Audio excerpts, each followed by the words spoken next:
Eh oui, c'est très très beau, on est sur l'île d'Oléron, je vous l'avais promis la semaine dernière. D'ailleurs, il y a des casiers d'huîtres derrière moi. Des huîtres, on va aller en ramasser. On va aussi ramasser des coquillages, des oursins. On va ramasser des plantes aussi, puisqu'il y a pas mal de plantes à Oléron. Découverte étonnante aussi, nous irons à la rencontre d'artistes qui font vivre également l'île et qui occupent des cabanes colorées d'anciens ostréiculteurs. Bon, on a peut-être une petite incertitude sur le temps, hein. Vous voyez, j'ai mis mon petit ciré jaune, mais moi je suis très optimiste.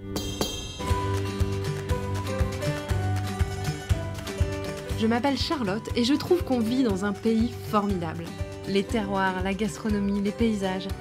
Mais ce que j'aime le plus, sans doute, c'est les rencontres. Si comme moi, vous êtes convaincus que les plus belles découvertes se font souvent au bout de la rue, alors nous sommes faits pour nous entendre.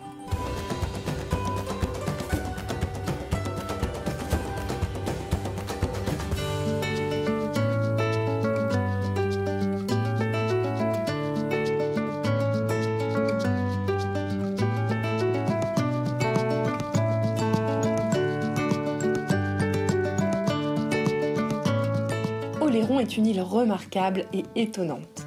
Par exemple, saviez-vous que c'est la deuxième plus grande île métropolitaine après la Corse? Plages, marais, forêts, réserves naturelles, dunes, autant vous le dire, ici, la nature est omniprésente. On vous a donc préparé un beau programme. Juste après avoir traversé le pont, on prend la direction de Château d'Oléron et de son petit port très coloré. Une trentaine de créateurs ont investi d'anciennes cabanes d'ostréiculteurs. Une manière intelligente de préserver ce fabuleux patrimoine. J'ai rendez-vous avec Émilie et sa jolie cabane orange. Elle préside l'association Couleur Cabane. Alors ici c'est un endroit qui mélange à la fois la tradition et puis la modernité, l'artistique et l'agriculture d'une certaine manière. Est-ce que tu peux nous en dire plus sur ce lieu assez exceptionnel ? Alors, la commune du Château d'Oléron a cette chance d'avoir deux activités prépondérantes. L'activité de la mer, donc les ostréiculteurs travaillant dans leurs cabanes, comme au temps où il n'y avait que des cabanes ostréicoles sur la commune du Château d'Oléron, puisque c'est un port. Et en 1999, les premières cabanes d'artisans sont apparues. Peut-être un petit peu moins d'ostréiculteurs et donc du oui, coup, mais par la force des choses, ce ne sont pas les artisans qui ont demander aux ostréiculteurs de partir pour intégrer leur cabane. C'est vraiment le métier qui s'est étiolé, les enfants qui n'ont pas voulu reprendre les cabanes familiales. Donc on a eu la chance que le maire de la commune du Château autorise ce projet un peu fou. La force du projet, c'est que chaque cabane a une activité artistique différente. Alors par exemple? Donc pour ma part, je fais de la calligraphie et de l'enluminure. Donc vous avez également le coutelier. Vous avez un atelier de marqueterie. Donc là, c'est vraiment la route des métiers anciens. Et vous êtes combien d'artistes à travailler sur le site alors? Environ 25-26. Et donc, vous êtes là toute l'année? Oui, oui. La majorité d'entre nous sommes là à l'année, puisque l'hiver, cela nous permet de produire pour pouvoir après proposer, exposer notre travail aux touristes, puisque l'île d'Oléron... Voilà, qui viennent voir, ils peuvent rentrer donc dans les cabanes. Oui, ce sont des ateliers ouverts. Les gens nous voient travailler et on explique notre travail, parce que pour ma part, l'enluminure est une technique assez méconnue, tout comme la calligraphie, donc ça permet que les gens découvrent des métiers anciens, mais qu'on arrive à moderniser. D'accord, donc en fait vous êtes organisés entre artistes pour faire vivre ce lieu, hein, c'est ça? Tout à fait. Il y a une association. Une association qui se nomme Couleur Cabane, créée pour avoir un cadre légal à ce pôle d'artistes qui devient finalement maintenant un site vraiment touristique. Et alors les couleurs, est-ce que c'est les couleurs d'origine ou est-ce que c'est les artistes qui se sont amusés? La légende dit qu'avec les restes de la peinture des bateaux, on peignait les cabanes.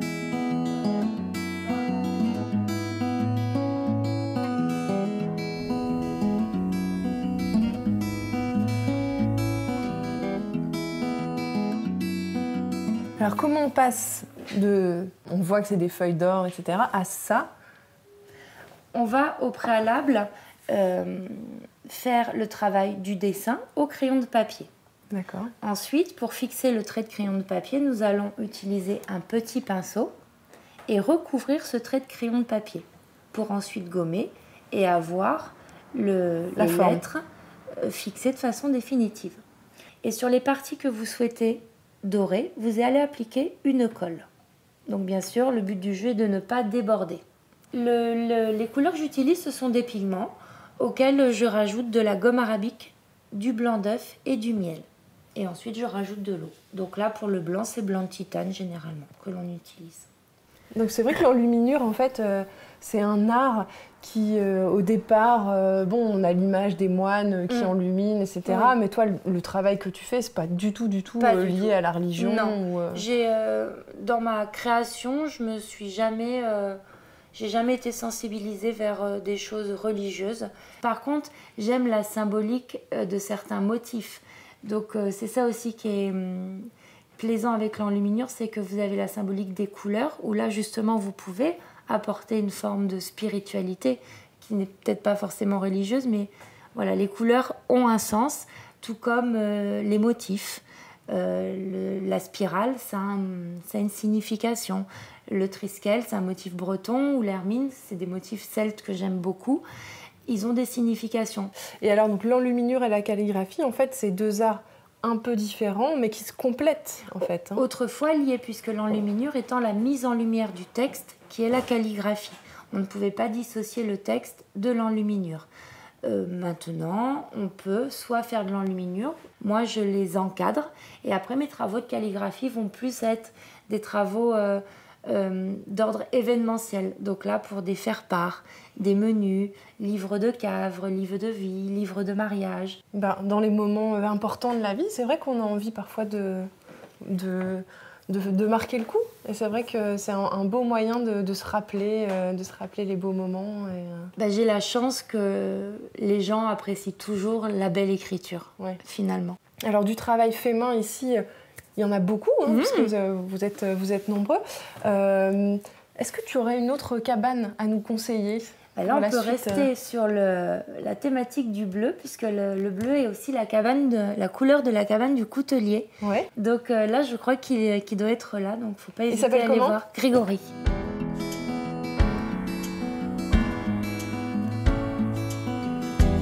Bonjour Grégory, c'est Émilie qui m'a proposé de venir te voir. Oui, Émilie, avec laquelle je travaille de temps en temps. Ah, c'est vrai ? Elle me fait des personnalisations en fait sur les manches. Les manches des couteaux ? Ouais, au pyrograveur. Elle sait écrire, moi beaucoup moins. Donc du coup, on se partage un peu les tâches comme ça et ça permet de faire des choses un peu sympas. Alors dans ton atelier, j'ai vu qu'il y avait pas mal de sortes de couteaux différents. Alors est-ce que tu fais aussi des couteaux pour ouvrir les huîtres ? Parce qu'on est quand même dans le pays de l'huître. Oui.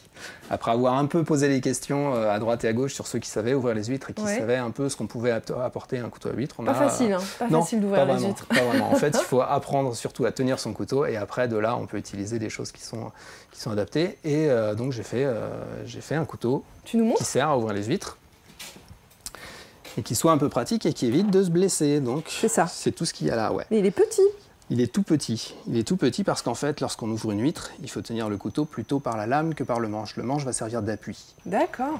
C'est-à-dire que le couteau, on va le prendre dans le creux de la main, mettre l'index devant le manche et le pouce tout au bout comme ça.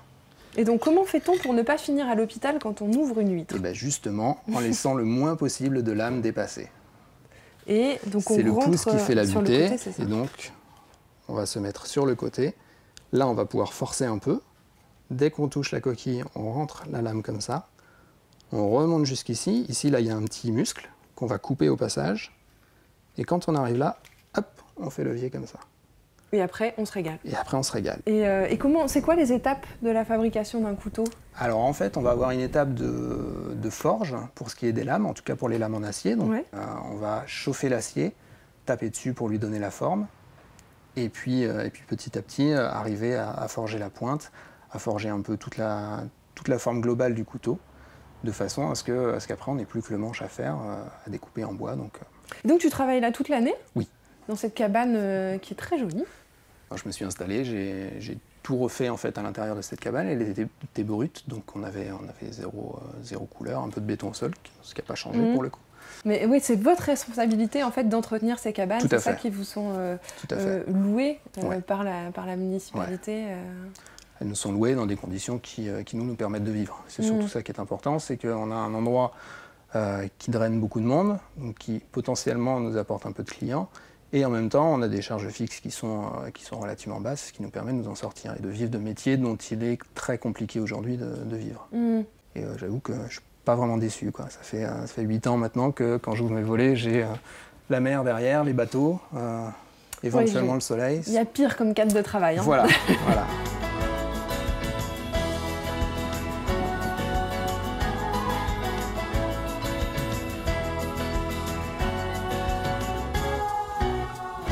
Alors Bernard, c'est ici que tu travailles. Donc tu es peintre, aquarelliste. Depuis que je suis tout petit, j'aime bien. Depuis bébé? Oui. Et alors les sujets que... Bon, bah alors on voit les cabanes hein, derrière toi. Les sujets qui te passionnent pour... Des coups de cœur. Des coups de cœur, ouais. Oui, oui. J'imagine que ce lieu, ça a été aussi un coup de cœur. Ici, on est Voilà. donc dans les cabanes à huîtres. T'as tout compris, oui. Ouais. Et coup de cœur avec le lieu qui était ostréicole à l'origine et puis on souhaite qu'il le reste parce que c'est vachement important. L'âme du site, elle est ostréicole, de toute façon. Elle est pas... Les ostréiculteurs, vous échangez avec eux, c'est aussi... Ah oui, non, mais au début, on se demandait comment ça allait se passer. Mais comme le maire est ostréiculteur à l'origine et que lui voulait sauvegarder toutes les cabanes qui étaient abandonnées par les ostréiculteurs, justement. Et donc, ça s'est passé ça fait 18 ans où on a pris la première cabane et là, on est 31. C'est une histoire d'amour, hein, de toute façon, on va pas tout... C'est ces mots que j'aime. Au-delà d'un métier, c'est vraiment un choix de vie. Oui, c'est un choix de vie, oui. C'est une philosophie de vie. Les gens disent, vous avez une philosophie de vie. Ah non, mais chacun a la sienne, je veux dire. Je pense que l'être humain, s'il veut trouver les vrais bonheurs, c'est dans la nature. Les vrais. Bonheur simple, hein.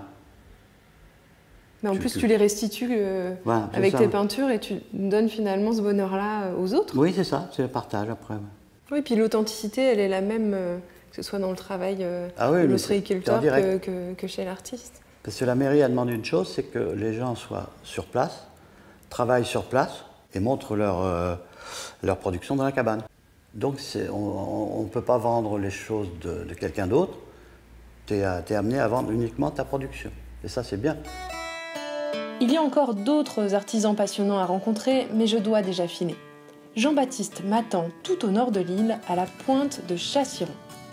Les Oléronais appellent cet endroit le bout du monde. Il ne faut pas traîner en route car pour une bonne balade, on ne plaisante pas avec les horaires de la marée. Bon alors il y a du vent, hein, on va pas se mentir, mais c'est aussi parce qu'on est dans un endroit magique, un peu éloigné de ce qu'on a vu tout à l'heure.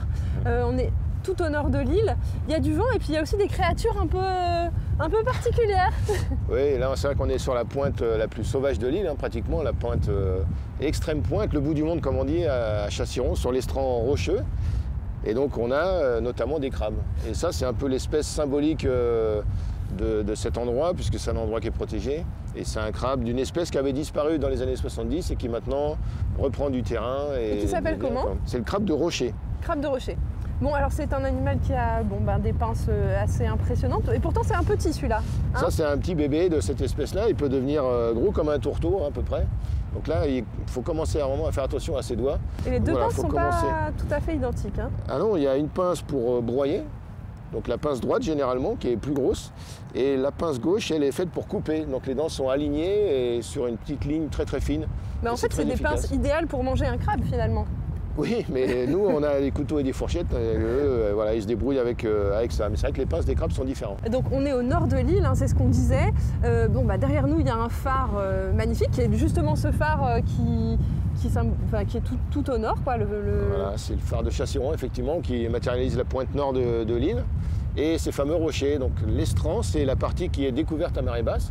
Là où on est actuellement, il ne faudra pas s'attarder, puisqu'à marée haute, il y a à peu près 5 mètres d'eau en plus par rapport à la marée basse ici. Donc c'est un espace qui découvre 2 fois par jour et où on peut aller découvrir une faune et une flore très particulières, les algues, et je crois qu'il y a à peu près 120 espèces d'algues ici. Et puis des animaux, c'est autour de 300 à 400 espèces.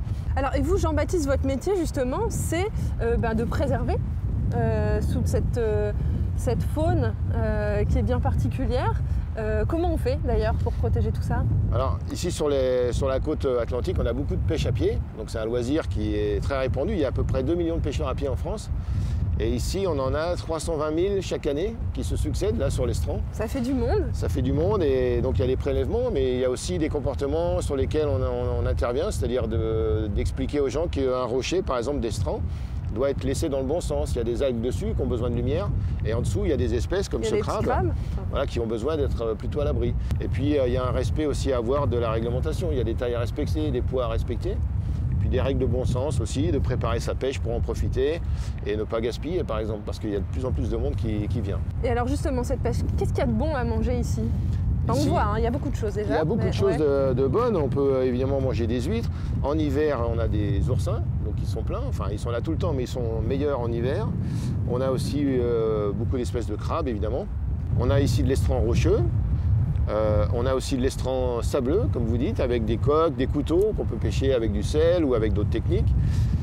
Et puis on a aussi de l'estran vaseux, donc là il faut s'équiper un peu pour la vase, c'est un peu salissant on va dire, mais par contre c'est plein de palourdes. Donc voilà, c'est des saisons à connaître pour bien profiter de ces possibilités de pêche. Alors toutes ces espèces qu'on a sur l'estran, elles sont habituées à pouvoir résister à la marée basse, c'est-à-dire rester à du sec. Elles peuvent résister à de l'eau de pluie par exemple, de l'eau douce. Elles peuvent résister à de l'eau très salée s'il fait chaud par exemple. Elles peuvent résister au gel. Enfin voilà, c'est des espèces qui sont quand même solides. Les huîtres, elles passent la moitié de leur journée finalement en plein soleil. Hein, donc on peut les manger ici sur le rocher. Des fois elles sont un petit peu chaudes. C'est un peu particulier mais c'est très bon. Les huîtres chaudes c'est bon aussi. Et c'est frais, voilà. À condition, alors la condition en fait qui est derrière tout ça, c'est d'avoir une eau de qualité. Et ici on l'a. Ici on l'a effectivement, mais c'est un vrai combat de préserver cette qualité d'eau parce qu'on a quand même les estuaires des fleuves côtiers qui arrivent ici. Et donc il faut aussi qu'en amont, dans les bassins versants, qui soit faite aussi. Voilà, que chacun prenne bien conscience que la qualité de l'eau au bord de la mer dépend aussi des activités de tout un chacun tout au long de l'année. Donc on est tous responsables. Exactement.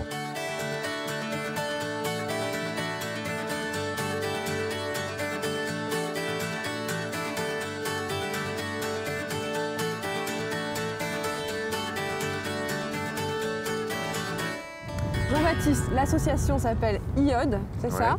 Et donc elle est présente sur toute l'île? Oui, sur Marennes et Oléron, le bassin de Marennes aussi. Donc on est labellisé CPIE, donc Centre Permanent d'Initiative pour l'Environnement. Ça veut dire qu'on agit au quotidien, toute l'année, avec notamment beaucoup avec les collectivités, les acteurs du tourisme aussi, et tous ces gens pour essayer de voir quelles améliorations on peut trouver dans leurs pratiques. Alors ça peut être de l'aménagement du territoire, ça peut être effectivement des pratiques de loisirs comme ici. On est sur des réductions aussi de dépenses d'énergie, parce qu'on est sensibilisé aussi au carbone, parce qu'on sait que c'est le gaz carbonique, malgré ce que peuvent en dire certains, qui va provoquer un réchauffement et donc une montée des eaux et à terme nous menacer quand même assez sérieusement, d'ici quelques dizaines d'années probablement. Donc l'idée c'est de revenir réduire les déchets, à une planète. Voilà. Gaspiller moins. Moins de gaspillage et puis raisonner ces modes de déplacement par exemple, ces modes de consommation, etc. pour arriver à réduire ce risque climatique. D'accord. Alors, j'ai une cuillère. Oui. C'est parce que nous avons trouvé, au cours de notre chemin, des oursins. Alors des oursins, bon je dois dire que je vous ai laissé les pêcher, hein. Parce que moi au départ j'avais peur des épines, mais en fait j'ai vu que vous les pêchiez à la main. Oui, il faut une formation de fakir d'une petite semaine quand même. Mais non, c'est en fait quand on la prend comme ça, normalement, ça pique pas vraiment, ça picote. Ce qu'il faut, c'est effectivement éviter de les pêcher à la main pour éviter d'avoir des épines qui s'enfoncent sous la peau, sous les ongles notamment. Ouais. Donc voilà, il vaut mieux faire un petit peu attention. Et j'utilise un couteau pour les décrocher parce qu'ils sont souvent collés à la paroi. Donc le principe, c'est d'utiliser la petite cuillère pour attraper comme ça, voilà, la petite langue. Petite langue orange. Et puis d'essayer d'attraper le moins d'autres choses possible. Mais bon, c'est pas poison.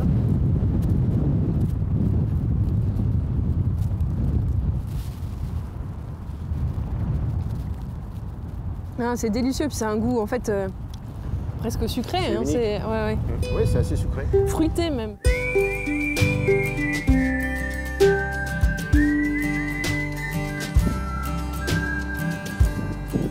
J'ai adoré ce moment avec Jean-Baptiste. Direction maintenant la côte est de l'île pour y faire une nouvelle balade un peu particulière. Cette fois, c'est dans les dunes de sable que nous allons goûter des plantes. Tiens Charlotte, goûte ça si tu veux. Tu vas me dire à quoi ça fait penser. Tu croques? Ouais. Tu penses à quoi quand tu manges ça? Eh ben, ça a un petit goût de légumes, Ouais. Mais encore. un petit goût de carotte, Ouais, c'est ça. Mais il y a un fruit aussi. un fruit, un agrume à peu près, non? Tout à fait. Voilà.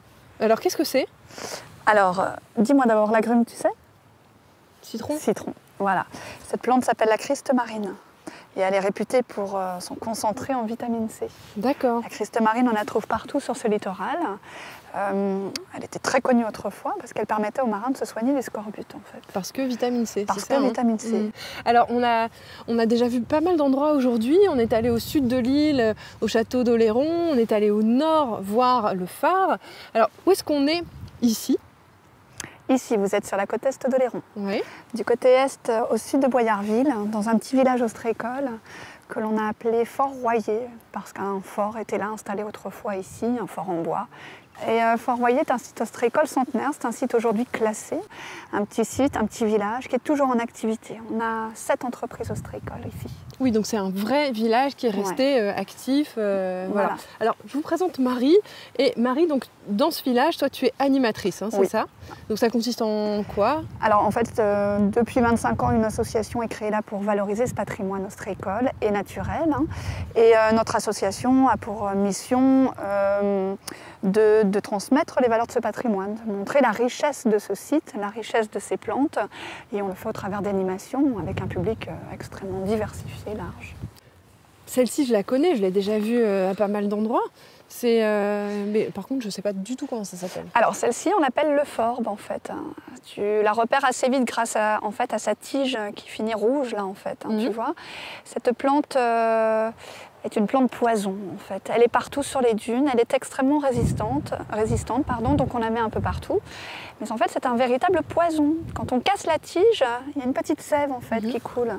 Et cette sève, autrefois, on s'en servait pour se soigner. Hein, tout ce qui était verrues, zona, ça permettait de désinfecter des plaies, par exemple. Donc ça marche quand même. Ça marche, ça fonctionne, mais de manière très locale. Si on en abuse ou si on en a sur les doigts par accident et ça brûle en fait. Ça brûle, on en met sur les yeux, par exemple. Ça peut rendre aveugle. Hein. Je crois que nous avons juste ici le fameux trésor. Toute petite fleur violette plantée là, juste à cet endroit-là. Et cette fleur s'appelle un œillet, et c'est l'œillet de France. Alors celle-ci, hein, elle est extrêmement rare, elle est d'ailleurs protégée. Elle est sur la liste rouge des plantes les plus en danger en France. Là, on n'a pas le droit de marcher sur cette partie-là. Non. C'est vraiment réservé d'une mobile, protégée. Et ces petits pompons là, alors ça s'appelle les lagures. Les lagures, autrefois, les grands-mères les ramassaient. Alors à la fin de l'été, bien sûr. Enfin des bouquets, non? Pour faire des bouquets et pas seulement. En fait, les lagures étaient utilisées, le pompon était utilisé pour embourer les oreillers, fabriquer des couettes pour avoir chaud l'hiver, en fait, tout simplement. Donc toujours à la fin de l'été, parce que dans le pompon, là, il y a les petites graines. Et si vous ramassez la plante et que vous ne laissez pas le temps aux petites graines de tomber par terre, l'année d'après, il n'y en a plus. Donc on prenait le temps de laisser les graines tomber sur le sol. On avait les lagures de l'année suivante, c'est sûr, et en plus, on avait nos édredons pour l'hiver. Oui, parce que dans un édredon, ça a peu de chances de pousser. C'est ça. Finalement. Voilà.